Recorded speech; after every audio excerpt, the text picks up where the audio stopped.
evaluate the integral from 0 to pi of e to the cosine of x times sine of x dx. Now, this is a product of two functions where one is a composition of functions. This is the sort of thing that we would have never been able to integrate without the substitution rule. But now that we are getting well versed in this, it shouldn't be that difficult. Can you figure out which substitution we need to make? We're going to let u be cosine of x, because that is the inside function in the composition. Also, that gives us du equals negative sine of x dx, which is good because we have a sine of x dx in the integrand. We can also write this negative du equals sine of x dx. And so we can rewrite this integral with an integrand of e to the u, and then that sine of x dx is going to be negative du. I'm going to put the negative out front. And then we need our new limits of integration.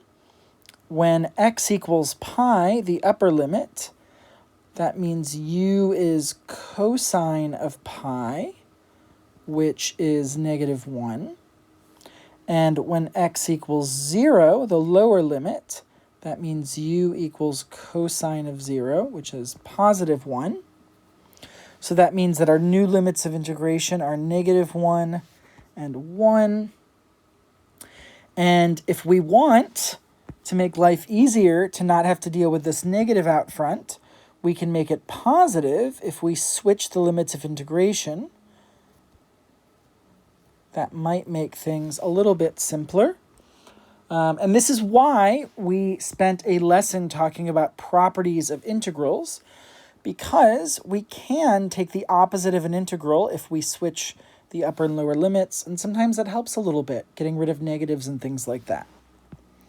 Now, the integral of e to the u is e to the u, so we need to evaluate e to the u at 1 and negative 1. So that's going to be e to the 1 minus e to the negative 1. And let's see, that's going to be e minus 1 over e. You could leave it like that. It might be a little bit nicer if we put it into one fraction.